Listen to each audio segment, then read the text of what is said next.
people united will never be divided. The people united will never be divided. The people united will never be divided. The SFUE. UE. That's right. And that's what it takes to have union power.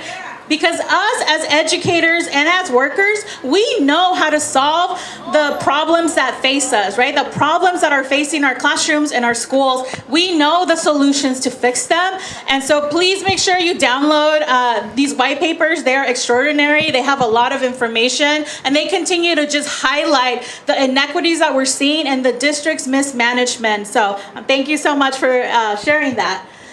Next, I want to bring up Lisa Richardson. Miss Lisa Richardson is Malcolm X's fabulous family liaison and also our sergeant at arms here with our executive board. So please give it up for Lisa. Thank you so much. I'm so happy to see we, the union, are out here supporting us today. Thank you to our wonderful president and all of our staff who had put this on. I am here representing my school, Malcolm X Academy. So when I say Malcolm, you say X. Malcolm! X. We are a very small school in Hunters Point, San Francisco. We're so small, nobody knows about us. They want to close our community school, which I say no. No school closures and no cuts. It is so important that our school stays open for the neighborhood students and families. Our families need our community. And our school is so small that we hold every year a red carpet event. So each student, when they come to school, the first day of school, they're walking the red carpet. We have 120 students, just enough for every staff to remember everybody's name. When it gets more than that, our students fall in the cracks. People are not watching. They don't get the individual attention that they need. We are here fighting for the schools that our students deserve. So we say, find the money. That's right. Find the money. Education is a right. That's why we gotta fight. Education is a right. That's why we gotta fight. That's right. That's why we're here today fighting. So next up, I want to bring up Miss Blanca, who is a proud SFUSD parent here in SFUSD, and also a Coleman Advocates organizer. Woo!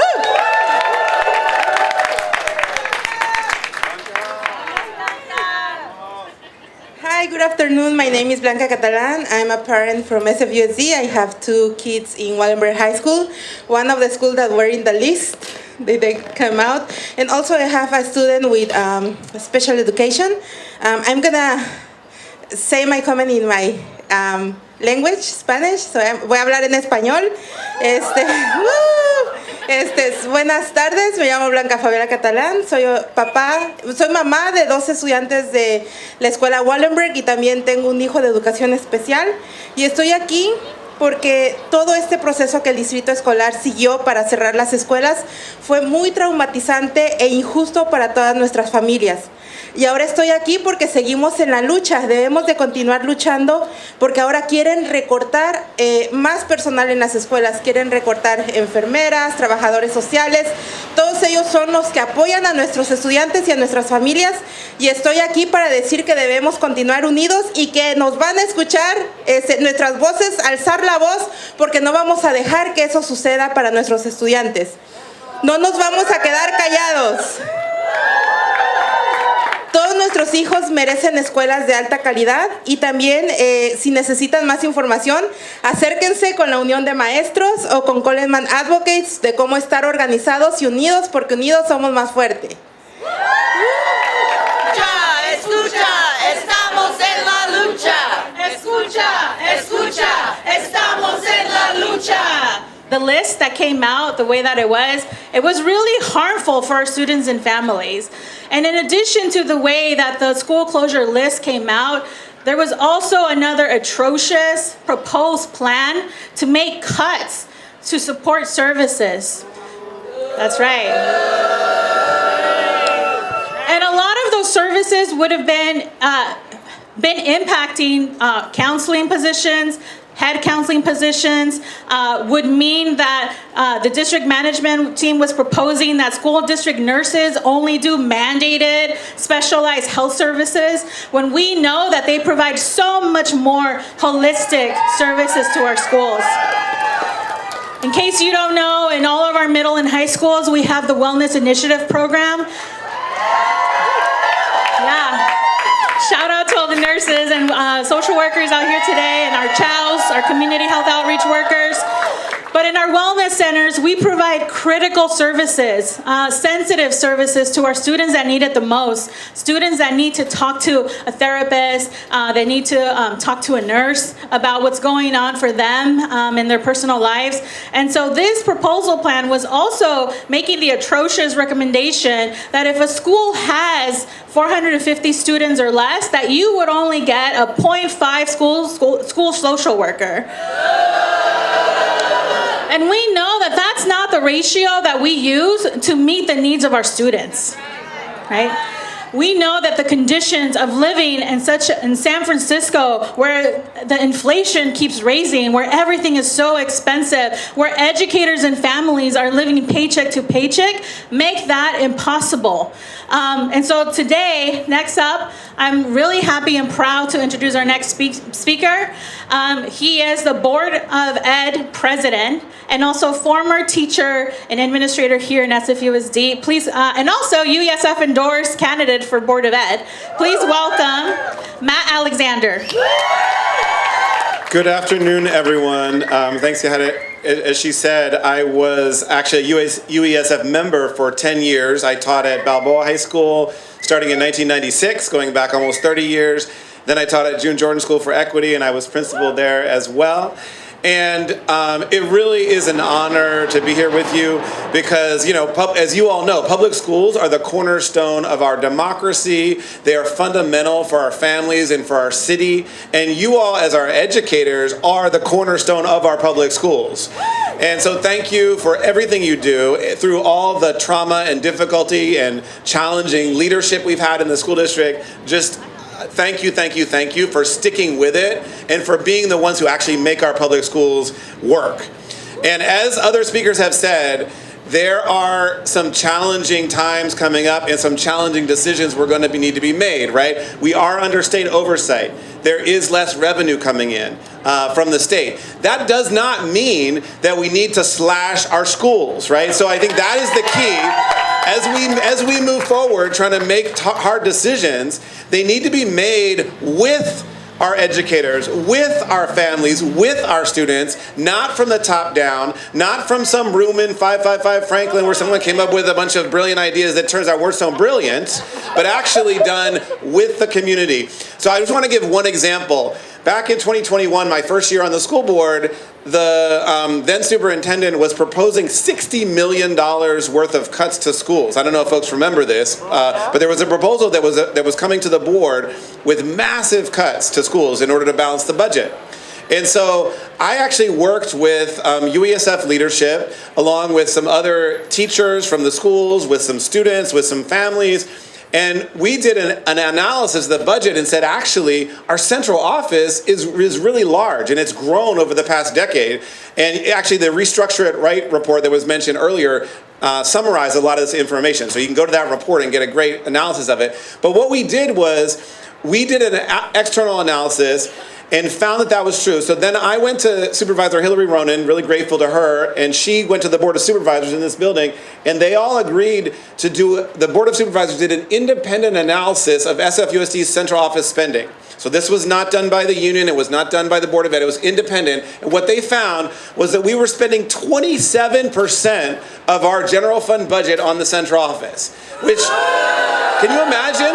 A third of the money in the school district going to downtown upper management as opposed to the schools. It was crazy. And they looked at 7 or 8 peer districts, and those peer districts were spending 18%. So the normal spending for central office, 18%. We were spending 27%.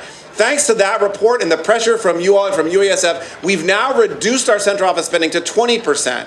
but we're still, yes, that's progress, but we're still 2% above our peer districts, right? And as Galen was saying, why aren't we a leader in the state at 16% or so, right? We can have the most streamlined, efficient, and effective central office in the state of California because we have the best educators in the state of California. So why not have the best central office in the state of California? I believe we can do it. I'm actually really excited about our new superintendent, Maria Sue. I think she's going to come in with a fresh lens on this and be able to say, how are we going to restructure our central office in order to make it more streamlined and to provide the services you all deserve while not slashing and burning from the schools. So that's just one example, but you all have to continue the advocacy. You got to keep pushing, right? To hold all of us accountable, to support those of us on the Board of Ed who are fighting this fight as well. It takes all of us to ensure that we have the schools our students deserve. So continue your advocacy, keep it up, and I'm here to fight alongside you. Thank you so much. I really appreciate it. And just like Matt said, it is imperative that we continue to do this collective work of organizing, of talking to our coworkers, of talking to our families, of talking to our community members, and continue doing the work of mobilizing. One thing that another story that I wanted to share just really quickly before I have our next speaker up is that historically, SFUSD has had this really horrible habit of creating chaos by threatening educators with layoff notices in the spring semesters. Raise your hand if you've ever been impacted by a layoff notice. That's right, many of us have. This practice ultimately harms students because what we end up seeing in the following fall semesters, right, is we end up seeing vacancies. And this is now a pattern and a trend that we actually have data on. And this harms our students. But as workers, if you get a layoff notice, right, you need to take care of yourself. You need to take care of your family. You need to be able to provide for your daily expenses, your daily needs. And so it makes sense why someone would have to look elsewhere and have to go somewhere else, right? And we experience these vacancies. And so that's just one trend that I wanted to highlight. That's actually something that our president, our fearless president, Cassandra Curiel, presented last night to the Board of Supervisors. And so next up, I want to present District 11 Supervisor Dean Preston. As a public school parent, as a legislator representing so many families, and talking with folks in our schools every day, I don't know how you all do it. And I would say that if we had a perfectly functioning school district and everything was smoothly, I would still say you have one of the hardest jobs in the country. But how you do it and continue to show up, and I think I know the answer, you're motivated by the kids. So, but how you do it when you receive the level of disrespect that this system shows to its school staff and educators again and again through payroll debacles, through special education budgeting fiascos, through vacant positions that are not filled, and then through a school realignment initiative, right? I always love the names the consultants come up with for these things. It's not like here's the plan to shutter your schools and workplaces and your family's education with no notice, no inclusion, no involvement of you plan. Like that's not the name, it's the RAI. Don't worry, it's just the Resource Alignment Initiative. So I want to suggest this. I'm all for realignment. We should be realigning our values in how we as a city and a district approach public education. So let's do that. Let's have an actual realignment. And some people get a little upset. I noticed even some of my colleagues got a little upset when I was talking about some of the realities of funding public education and the fact that we have 75 billionaires in the Bay Areas and yet we have underfunded schools, and the fact that we have massive corporate tax breaks through Prop 13 that have systematically deprived our schools of billions of dollars. We're not supposed to talk about any of those things. We're supposed to deal with the hand we're dealt and start cutting schools. So enough of that, and you all know what's at stake. I think that I appreciate Matt Alexander pointing out that the last place we should be making cuts is in the classroom, right? We should be starting with cuts to the extent we need them, and I want to challenge that premise. But if we're going there, we're certainly starting with the central office for the reasons he articulated. But I just want to say this. It is an honor to stand with our educators time and again. I wish we could be at the point in this struggle where we were looking at how to take major steps forward to make sure you were actually properly compensated for your work. We had full classrooms and we were doing everything possible for our kids. Instead, sometimes we're battling the steps backwards. And we spent so much time and energy this last year battling this misguided school closure plan. But I'm glad that chapter, I hope, is behind us and that we're moving forward. You've done amazing things. Para-educators up to something more resembling a fair salary, even though there's a way to go. Those kind of wins don't just happen. And the leadership of UESF has taken enormous strides toward that, but we know there's a long way to go. And I just want to close by saying this. At the end of the day, we need to fight against these steps backwards, but we also need to look at what do we value as a society, which is why I always point at these structural issues. And my caution to my fellow electeds is this.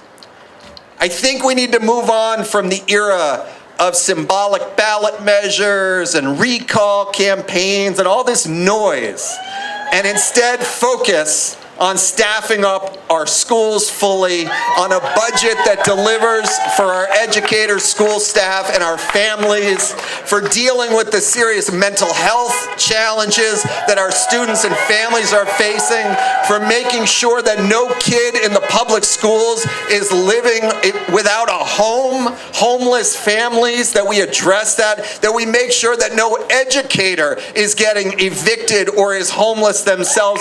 These are the things that we should be fighting so that we can have the best public school system in the nation. But right now, we know one thing. We got the best educators and school staff in the nation, and I'm proud to stand with you. Thank you.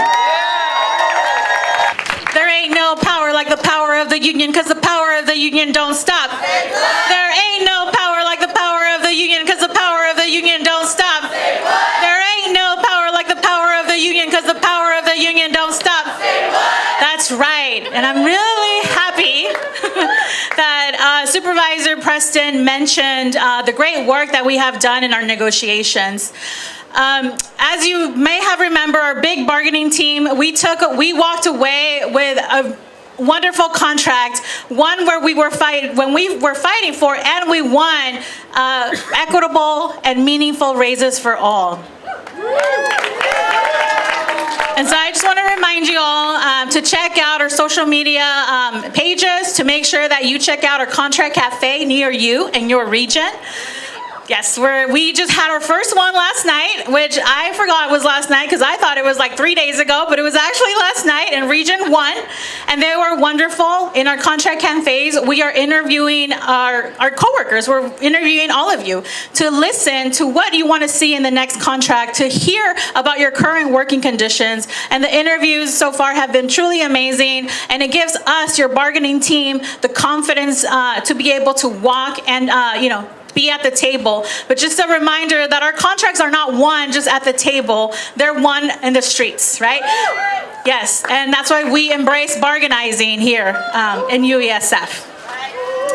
All right, so next up, I want to introduce to you the president of the San Francisco Board of Supervisors and UESF endorsed candidate for mayor. Please give it up for Supervisor Aaron Peskin. sisters and brothers from the United Educators of San Francisco. Talking about organizing, I have just come from Local 2, the hotel and restaurant workers, and thousands of them are marching in the streets downtown, and hundreds of them are being arrested as they fight for a decent wage and benefit package, and I know that we all stand in solidarity with them. 55 years ago, I went to first grade in the Berkeley Public Schools. And you know, all my life I've heard this refrain about one of those little kids could grow up to be President of the United States. Well, I went to first grade with Kamala Harris. And Mrs. Wilson, Mrs. Francine Wilson, was our first grade teacher. And when Kamala Harris graduated from UC School of Law, right across the street, she brought Mrs. Wilson to her graduation. The power of what you do literally is the underpinnings of our democracy, of our society. There is no more important work. And we need to come together in the richest city, in the richest country in the world, to turn San Francisco's public education system into the absolute shining gem that it is capable of being.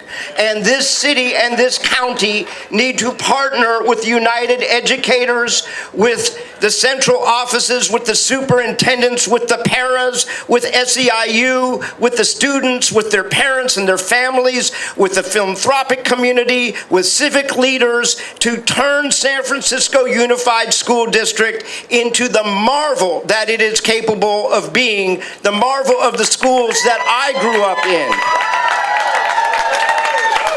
Today, this very day, my staff and I responded to a call from Buena Vista Horace Mann. And the clerk of the board and my 10 colleagues literally pulled together our 5-gallon water bottles, and we took them to Buena Vista Horace Mann because there's too much lead in the drinking fountain water. And I mean, this is partnership, but what are we doing at the dawn of the 21st century when a school has to beg the city for 5-gallon jugs of water? This is a city that has unbelievable resources. How proud should we all be that our water system is owned by all of us? We own our Public Utilities Commission. It is in that building right there. We can and we must provide clean water to our schools. That is the beginning of a partnership. I will end with this. First, what you get, you fight for, and you have fought for it, and you are getting it, and there's a lot more fighting to do, and what we need and what we all have to come together on is what we call adult supervision. Let's go get some. That's right. All right, we're gonna try another chant, and it's gonna be fund schools first, okay? Fund schools first. Fund schools first. Fund schools first. Fund schools first. Fund schools first. Fund schools first. I want to speak to a little bit more. I mentioned earlier, you know, our contract cafes are happening. But one thing that I want to make clear tonight that I want all of you to take away so that you can go tomorrow and the next day and talk to your coworkers at your school sites and your work sites about the We Can't Wait campaign. We are coordinating this campaign with 11 other locals, other educator locals in the state of California. We are building up, as you all saw, hopefully our bargaining survey. We're doing the analysis of that now, and we're really excited to be able to launch this campaign in January. And this is a step that as workers, as educators, as parents, as community members, we're taking to tell the state, right, that we cannot wait. We can't wait for fully staffed schools. We can't wait for more destabilized school systems. We need stable schools now. We need fully funded schools now. And this is a very exciting campaign where educators are truly rising up shoulder to shoulder from all the way from the Bay Area to Southern California to Sacramento and beyond. And it's really exciting, so please make sure that you're checking the weekly email blast. We're going to continue to send communication on that. Make sure that you're talking to the bargaining team members at your work sites and your school sites, because they have all the information to give you, and we're really eager about that. All right, so next up, I'm going to introduce Hava Kelly, who is the SFUSD Chair of the Special Education Committee Advisory Council.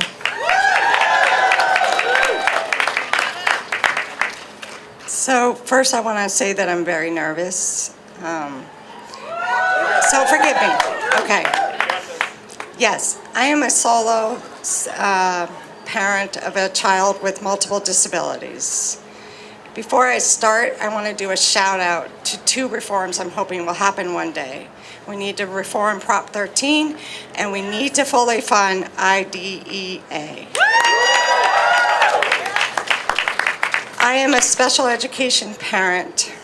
I've had many struggles in my life. My son has had many struggles in his life. I understand that we need to do everything we can to avoid a state takeover.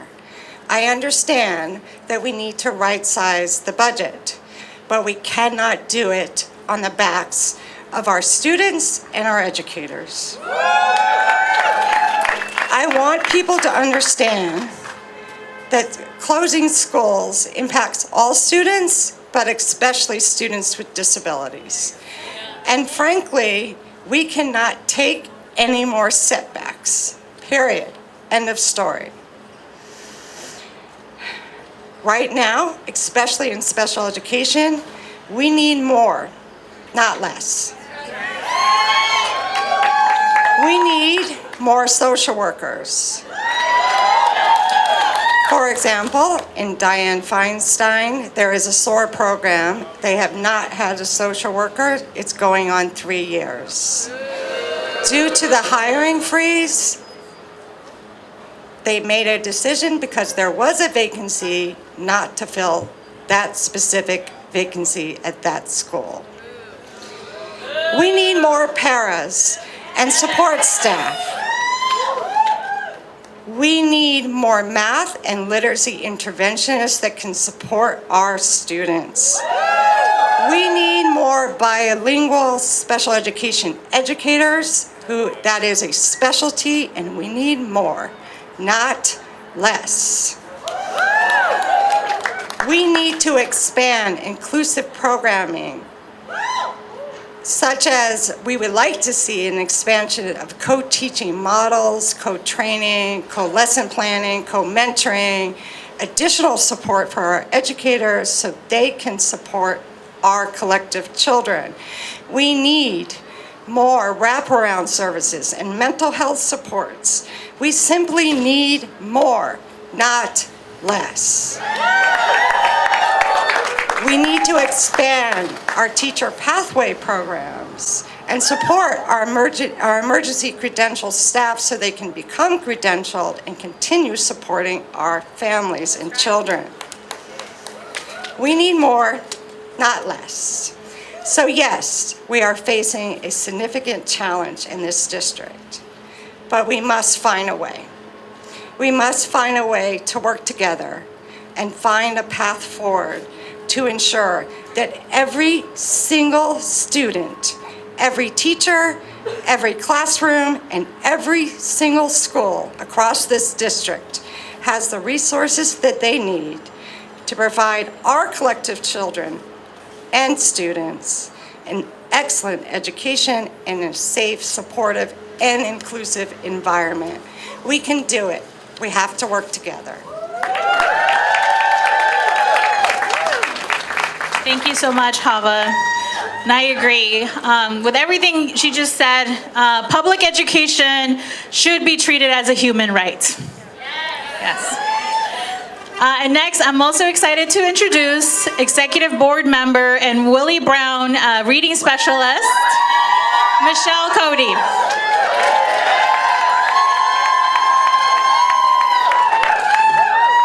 Yeah, I didn't get no walkout music. You did do a chant before, so can you bring it back and chant me in? When I say UE, you say SF. UE, SF. UE, SF. When I say union, you say power. Union, power. Union, power. When I say Michelle, you say Cody. Michelle, Cody. Michelle, Cody.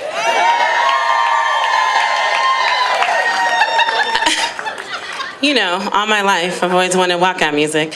Good evening, everyone. How are y'all doing tonight? So I want to send a special shout out to my Willie Brown team because today we hosted a school dance. That's why your girls dressed like Sally.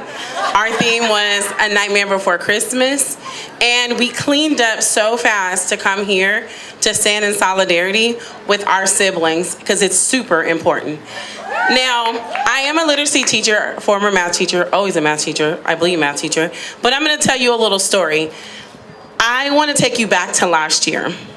As a full-time math teacher, all of the privilege points that I had outside the classroom that allowed me to be my greatest inside the classroom. You see, every morning I did not have to stand outside and welcome our students as they came into the door because that's what our support staff did. They make sure that they greeted all of our students with a smile. I was able to go inside of my classroom and get myself together to make sure I was the best for my students because all of those people were doing the things that needed to be done for our students so that when they came to me and when I met them, we were good. When my babies had moments of support that they needed in the classroom, instead of me saying, I can't help you, I could pick up the phone and call one of my colleagues and they will come in, either push in or pull out to help support my students. When my students needed to take a moment because you know what, y'all? Life is hard and they wanted to spend some time into the wellness center, I could write them a pass and they can go and talk to Miss Amber, get some tea, talk to Miss Raina, and they're able to get it together. When I started my class this year, I developed a new class called a writing class for my 6th graders. I have never taught writing before. I was able to sit with my assistant principal and bounce ideas with her to make sure that this class was so interesting, and I am the most popular 6th grade rotation class, I'm just saying. So it worked with my babies. Today, we were able to pass out brown books to students to make sure that they were able to pay for the dance, to make sure that they could have some joy. And it's nothing like seeing screaming 6th graders dancing to the whip and nay-nay at 3 p.m. in the afternoon. It is all amazing. All of these things were able to happen because there was people outside of the classroom that were there to support. Because let me tell you something, the plate of education is full of all kinds of things. To have a balanced plate, you need to have a meat or non-meat for you non-meat eaters. I respect the hustle, but I like bacon, so there's meat on our plate. There's vegetables, there's grains, there's desserts, there's drinks. All of these things help to make a balanced meal. And in order for a school to be balanced, we need all of those parts. It's just not classroom teachers. It's nurses. It's security guards. It's para-educators. It's our admin staff. I know our admin team are also super important. It's the crossing guard that makes sure that your babies are safe. It is the child who answers the phone when your kids need to take a moment. All of these people play an intricate part in making sure that schools are not just surviving, like Dr. Bettina Love said, but we are thriving. And so when the district did this whole I'm going to reclose schools, they did this like smoke and mirrors thing. They had us focus on the reclosing schools, got us all riled up, right? Which is also trauma-induced. Shout out to Yaheda if you don't know anything about trauma-induced things. When people do something, create harm, create this sense and get your limbic system all off, it keeps you in a state of like a hyper state, which causes high blood pressure, which causes diabetes, which causes potential strokes, all of those things because you're living in a constant state of fear. When the district was doing all of that, This was this little document that said if your school didn't have 400 kids, we're still cutting your resources. And baby, they haven't even talked about that. So that means next year, when I come into my classroom, I'm standing at the door and I'm greeting kids. When that child is having a meltdown, I can't send them anywhere because they've cut my counselors. When my child needs to go talk to the social worker, I can't because Amber's only here Monday, Wednesday, and Friday. Don't have a meltdown on Tuesday and Thursday. Can't help you, friend. I'm talking about the nursing. If a child is having an asthma attack, it's like, oh, well, sorry, the nurse is not here because we didn't qualify. All of these things that help a school thrive are taken away from us. So we need to turn on the gas. Don't let the district up. We are talking about no cuts nowhere because you know what? We might have the next president, next senator, or hell, we'll have the next great plumber in our classroom. You don't have to be somebody who's changing the world. You're just somebody who deserves the respect and the human decency of giving a good education. Because let's be clear, good education ain't free. We pay taxes, we pay into this because we're investing into our young people to make sure that this world is a better place. So, we want to thrive, not just survive. We want to not just survive. We want to not just survive. Thank you. That's right. Woo! Thank you, Cody. We do want to thrive, not just survive. Our next speaker that we have tonight is actually a parent, also UESF endorsed candidate for the Board of Education. Please welcome Jamie Hewling.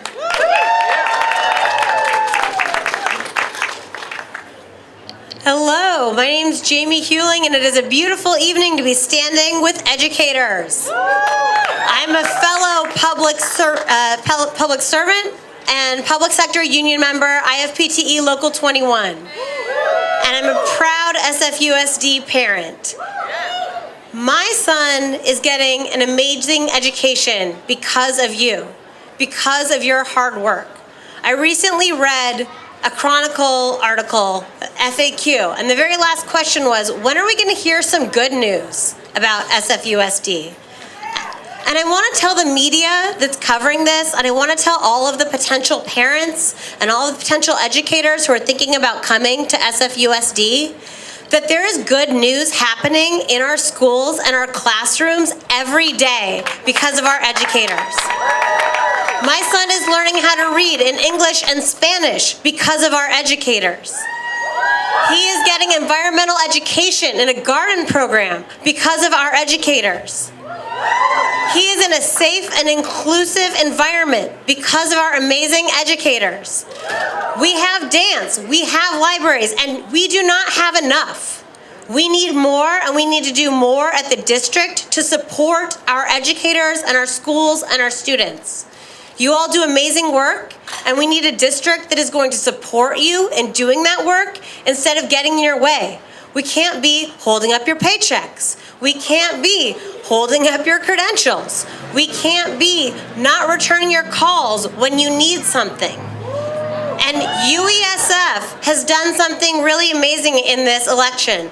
They have looked and they've said, what skills do we need on the Board of Education to support our educators? We need law. I'm a lawyer. I have negotiated against the state to protect our city and its funds for years. I'm a civil rights lawyer. I'm a worker protection lawyer. I'm a tenants' rights lawyer. And I'm here to fight for our schools and our kids. We need educators. We have Matt Alexander running with 20 years of experience. He's been in your shoes, and he knows this district in and out. We have John Jerson with financial skills. He's run a $1 billion budget. He's run teams of thousands of people. He's run one of the largest recruiting platforms, and maybe we could use that to recruit some help for our teachers and bring them to San Francisco. We've got Parag Gupta, who's been serving families and running family programs for families in need in San Francisco at a very high level. And we're here to listen to you, to learn from you, to be taught by you, and to support you. So thank you for supporting us. Thank you for supporting our kids. We need to reform our district so that it's there for you, so that our priorities are in order. We don't have cuts in the classroom. We're looking at our contracting. We're looking at what we're doing with our assets, with our real property that's just sitting there, not doing anything for us, when it could be teacher housing. It could be helping you live in the communities that you serve.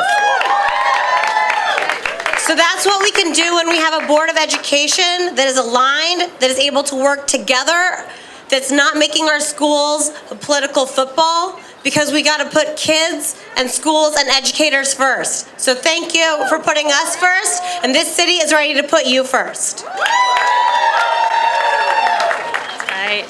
When I say, what do we want? You say fully funded schools. What do we want? Fully funded schools. When do we want it? Now. What do we want? Fully funded schools. When do we want it? Now. What do we want? Fully funded schools. When do we want it? Now. That's right. We want it now. We need it now.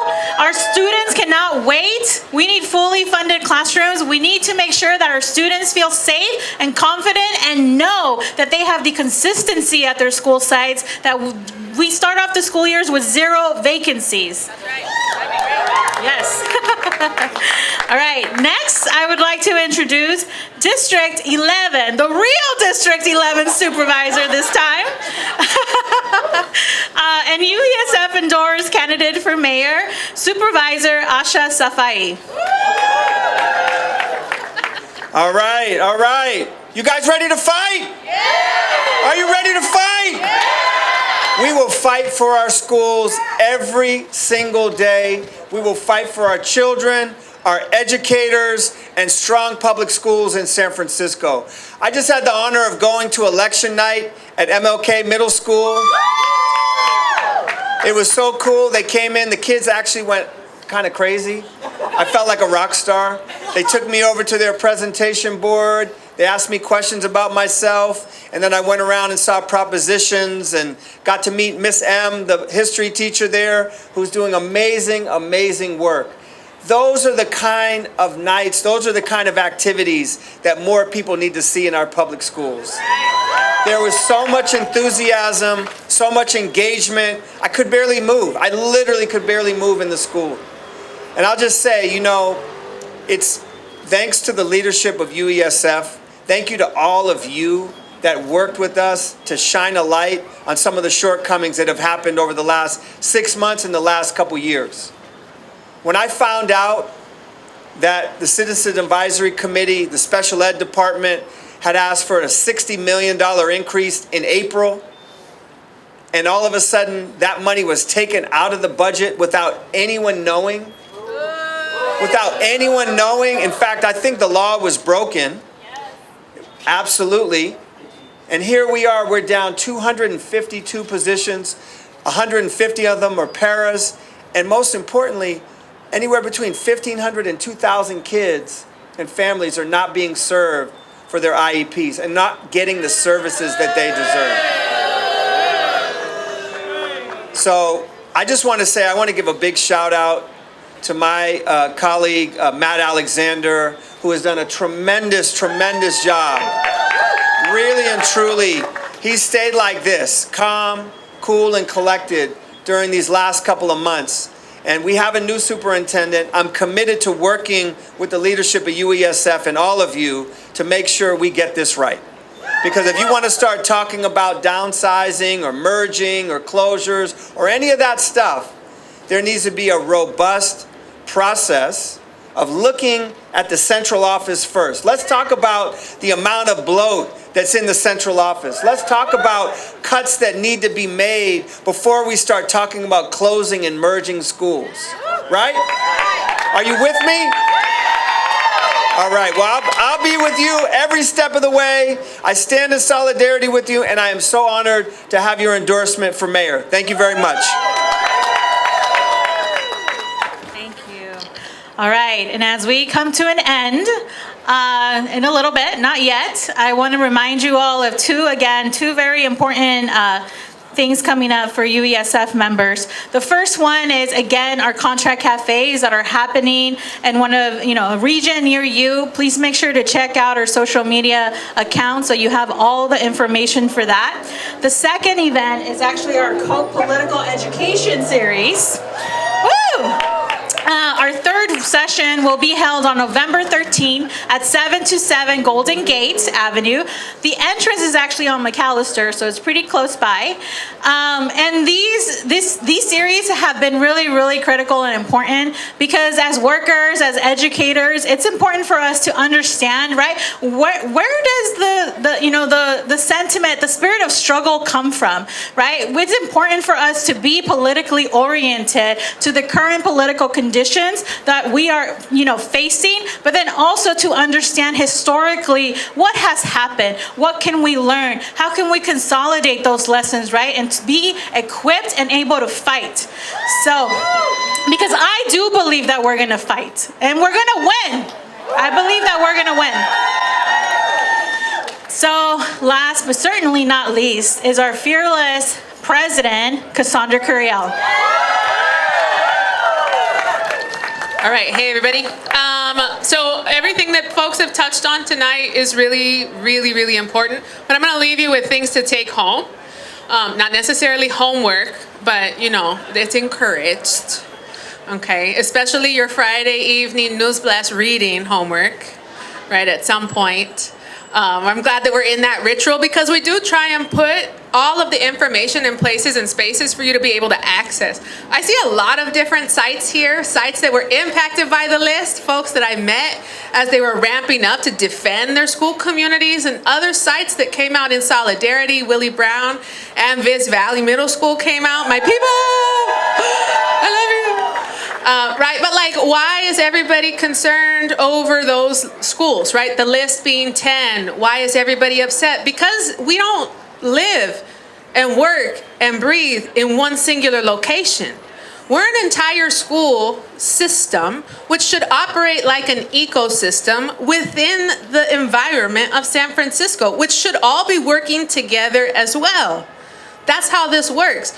During the pandemic, during shelter in place, when they cut the number of 29s that were coming up Persia, that impacted 17 schools.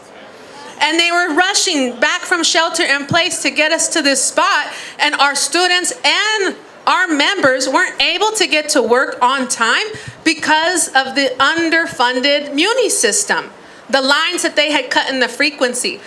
And the first question that I got asked when I brought this up was why are you talking to me about this? You're the teachers union. And what do you think?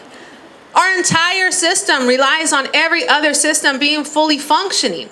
We use our public transit system, and it should be fully funded, and that's why we're fighting for more of that full funding. Every one of our public services should be fully funded because that's how we're able to do our public service to the maximum ability.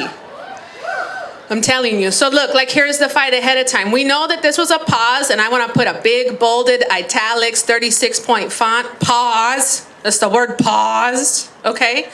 And that means because every change impacts everyone, that any change will impact all of us. And so all of us need to be ready. The saying goes, from a famous rap song, we stay ready so we don't have to get ready, right? This is the whole point. You being able to take what happened tonight back to your school site and talk to your coworkers who you can see clearly are not here. That's okay.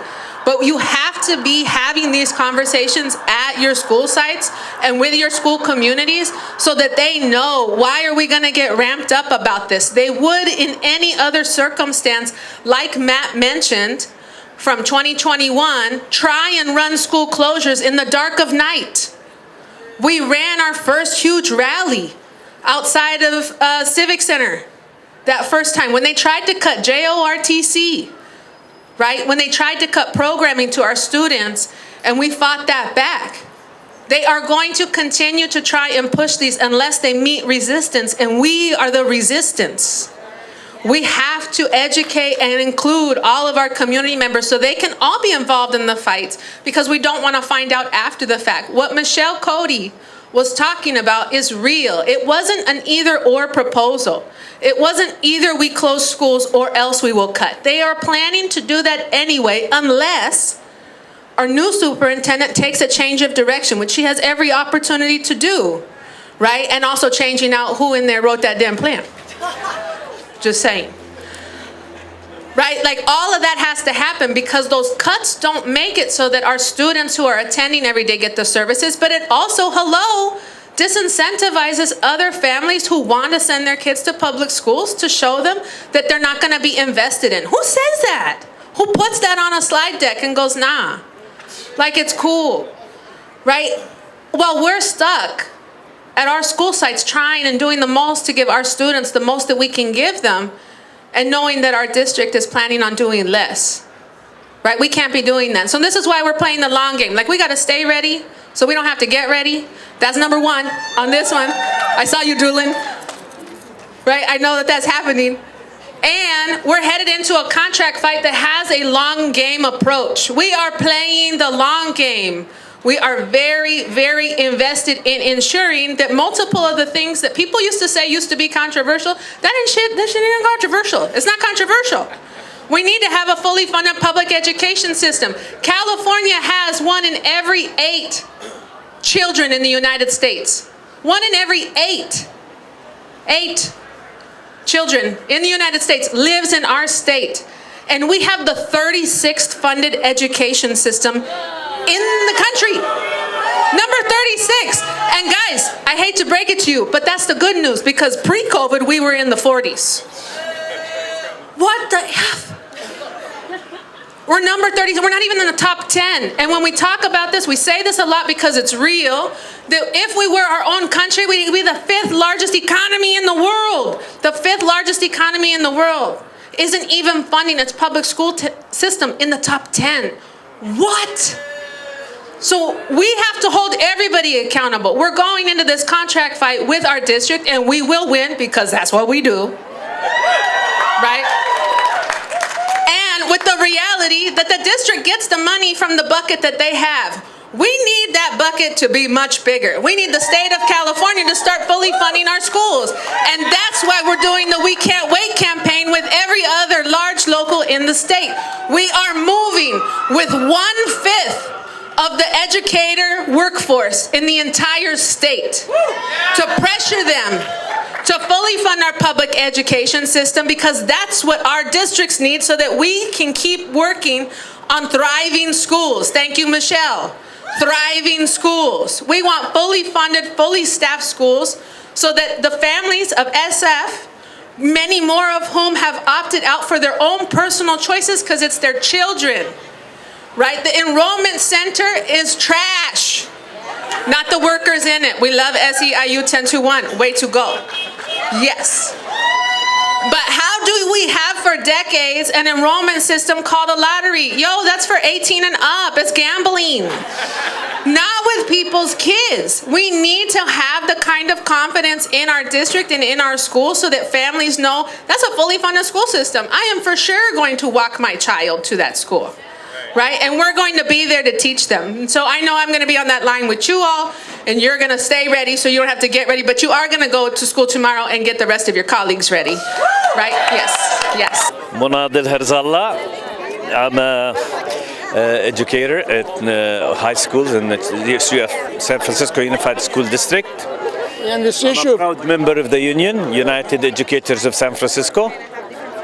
Yeah. and this issue of closing schools, I mean, at the same time they seem to have unlimited money for more wars, trillions of dollars. I mean, are they connected? I think this is quite ridiculous for the fact that we are denying our students, our parents, our communities, and our teachers the right for fair compensations, and putting all these millions of dollars towards, wars, towards, supporting regimes that they are literally slaughtering kids. And that we are standing here to get the right for our teachers to get what they want, what they deserve.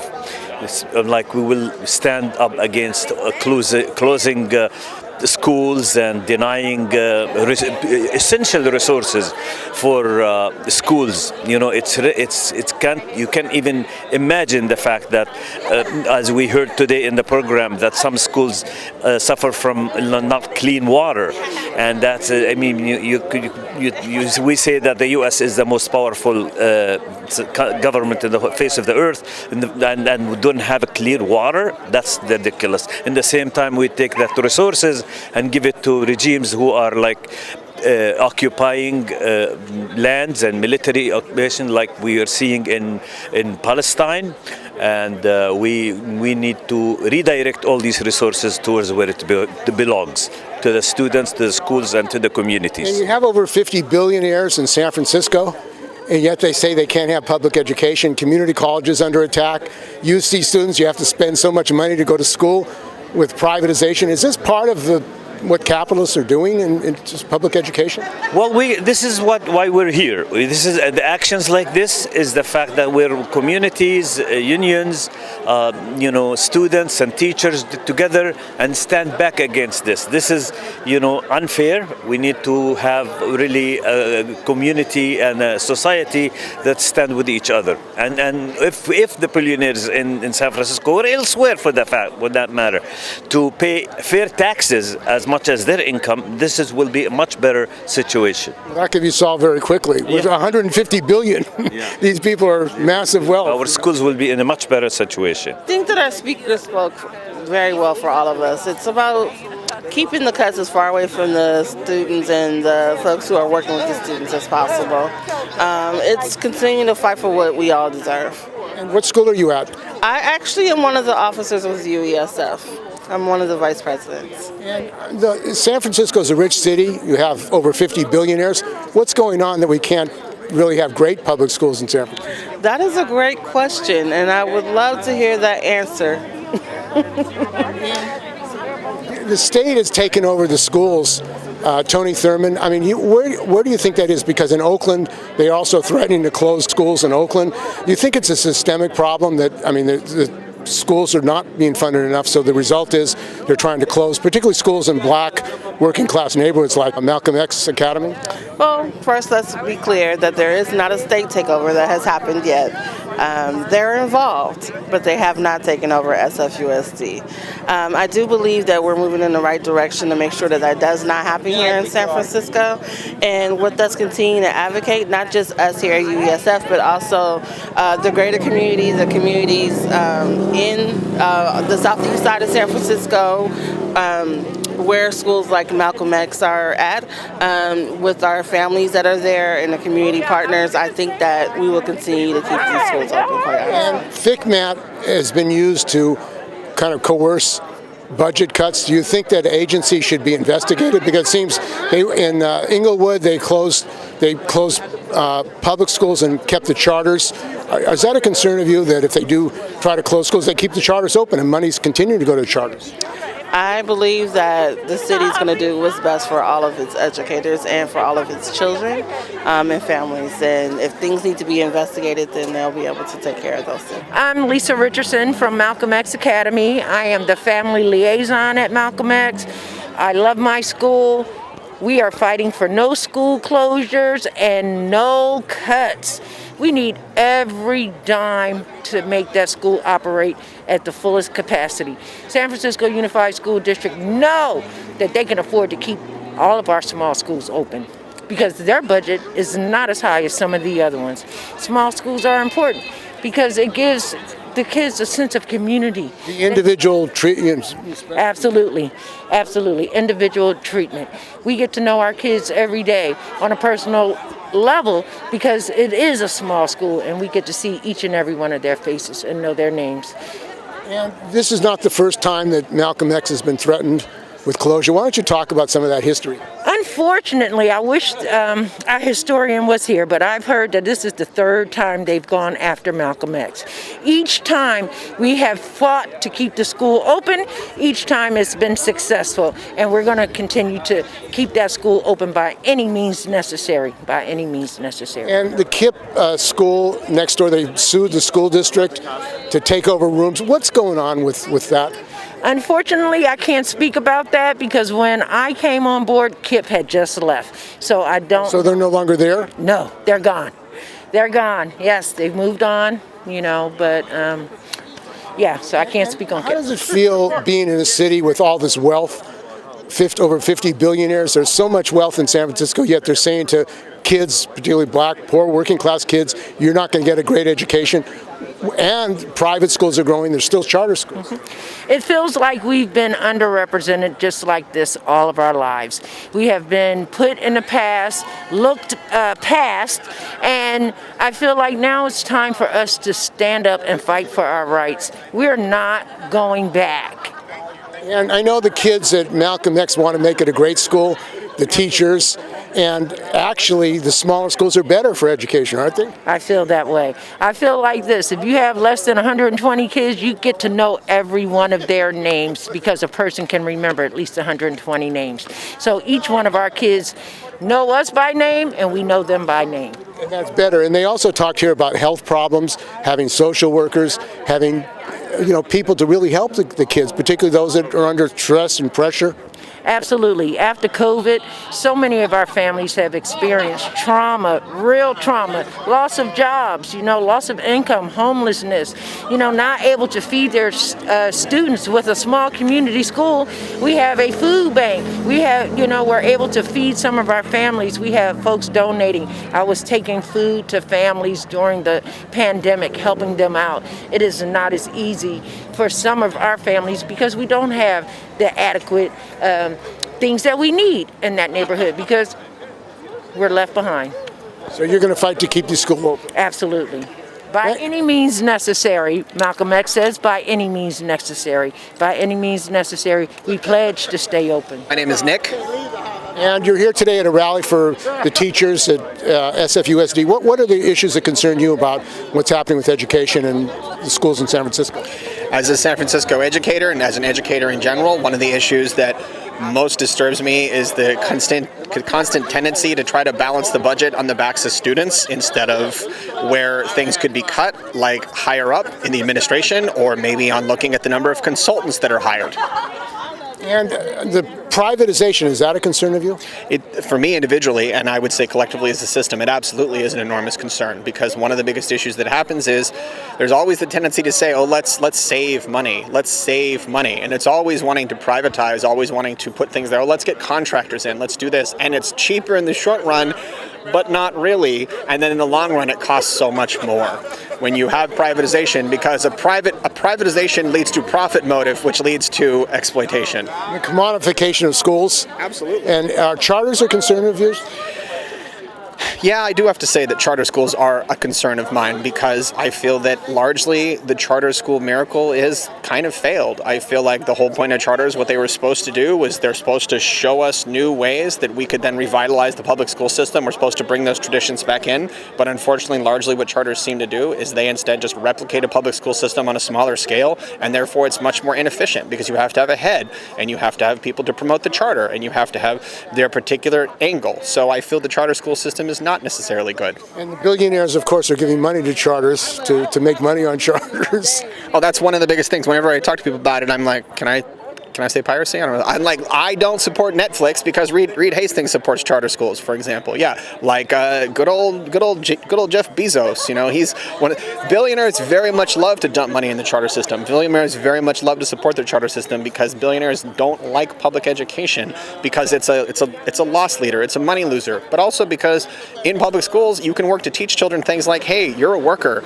The rights of workers are very important. You can join a union. That's a very important thing for you. Labor rights are very essential for you as a child because you know what? You're way more likely to be a worker than a billionaire. If you're going to be a worker, join a union.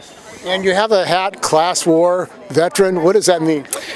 Well, at my old site, before I left, I used to be the union rep, and my old compatriots there got it for me when I was leaving. Like, oh, you guys know it all too well. For me, I wear it because the idea that we're in an undeclared class war right now. The rich have declared war on us, on the workers and the poor. And so as a Seems like there's a lot of money for war right now. There is a lot of money for war right now and not a lot of money for other peaceful endeavors. But as a veteran of the constant day-to-day struggle, that's my idea, is no war but class war should be waged, because we don't need to wage war on people around the world when the rich are profiting from that very war itself. And the genocide that's going on in Gaza, the destruction of schools, the bombing of schools. I mean, how does it feel to be an educator and watch that go on? One of the things to talk about is, hearing what's coming out from there, hearing about the destruction of schools, getting appeals from labor in Palestine, people who are saying like, hey, fellow laborers around the world, can you stand with us in solidarity, can work together, because it undercuts the notion that we're all people, we're all human beings, and to see human beings being dehumanized by others is a really terrible thing, to have to sit and teach that to kids and pretend that this is normal. And it seems like there's an unlimited budget, billions, trillions. I mean, it's just more and more money. And yet here in San Francisco, other communities, schools are facing cutbacks. Well, the military-industrial complex, as we talked about, especially with privatization of everything, not just the school system, but the United States government itself. I mean, as we're seeing the constant race to profit, and we're very much seeing that, where, the military-industrial complex does stand to profit greatly from war, because that's what it's set up to do, whereas it doesn't stand to profit as greatly from the peace dividend that could be borne by teaching people about peaceful solutions to problems. And the politicians are voting for more money for war. Yet, I mean, it wasn't brought up at this rally, the whole issue of the war. You think that the labor movement has to bring that up in its contract issues? Or, I mean, there are a lot of, like at UC, 100,000 workers are negotiating with the UC regions, but around economic issues, but aren't they connected with the fact that a lot of money is going for war?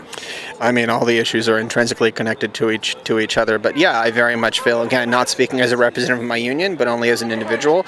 But yes, I absolutely think that that is an important thing to talk about, the issue of war. I mean, we were seeing at the various universities, the students who were attempting to strike out, who were trying to push back against any investments that the university system may have had within any kind of things like that, because the economy is so intertwined. I think something basic like that, like, hey, we looked at it back in the 80s, we were really looking at, let's pick apart, let's pull out apartheid, let's pull out the support that's invested in South Africa. We should very much be looking at, hey, let's divest of this component that's invested in Raytheon. Let's divest of this component that's invested in this corporation that builds weaponry, or this corporation that profits from climate destruction. Let's work to pull those back. And you don't get as good profit from them because the system is set up for profit in those ways. But the people, the common people, the laborers, the workers, we can say, listen, we can take less now and build a better future later.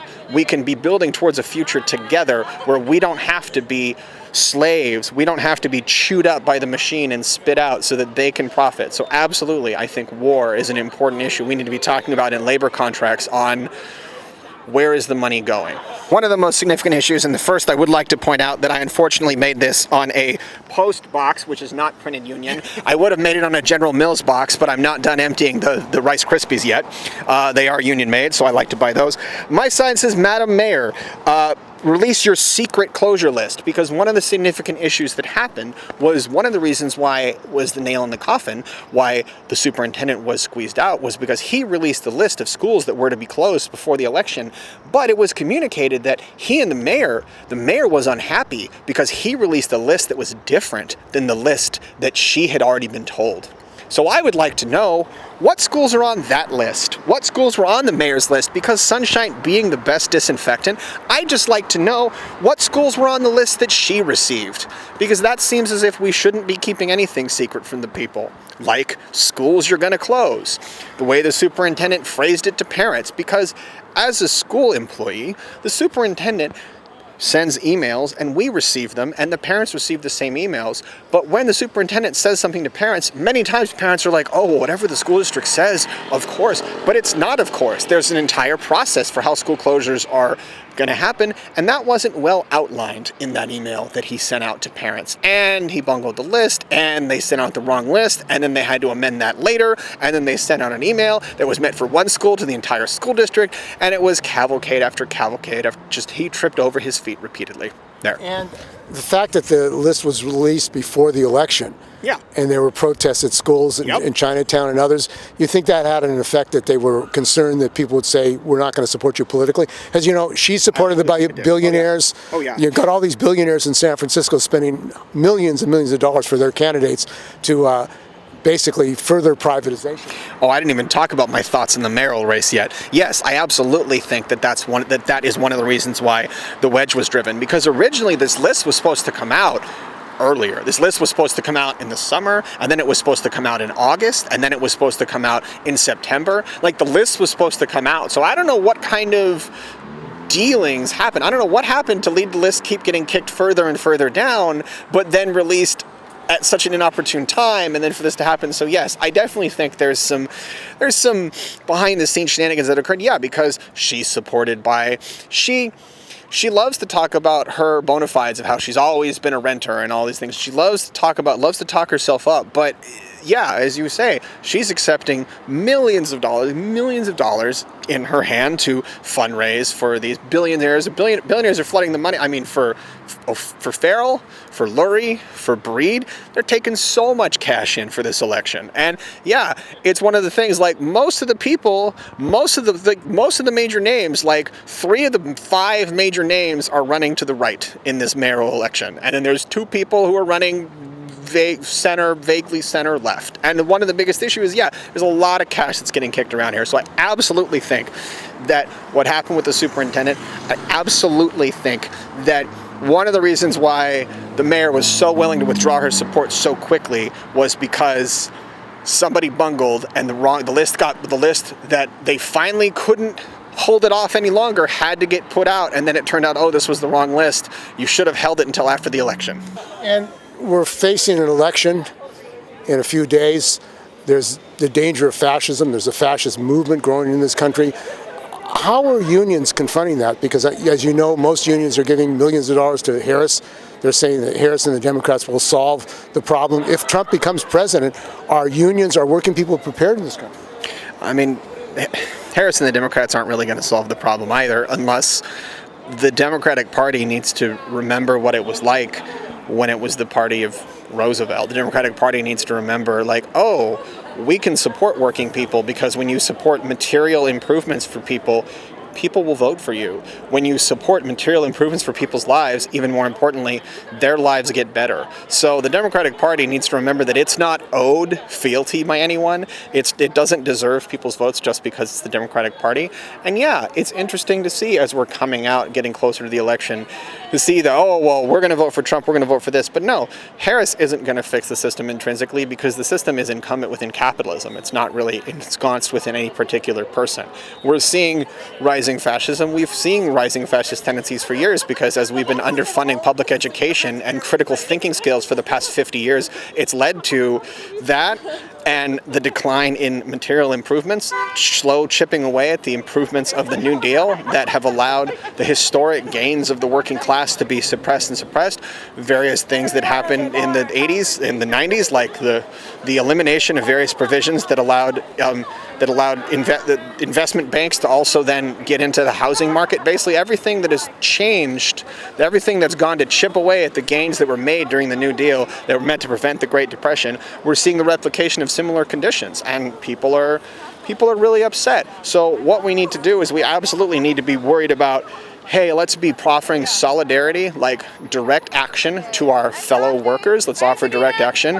But also, if the worst case scenario happens and civil war were to then break out, well, then people need to be ready to do whatever they can do in whatever method they're going to be able to uphold their community and defend themselves and their neighbors from oppressive forces. The teachers united will never be divided. The teachers united will never be divided.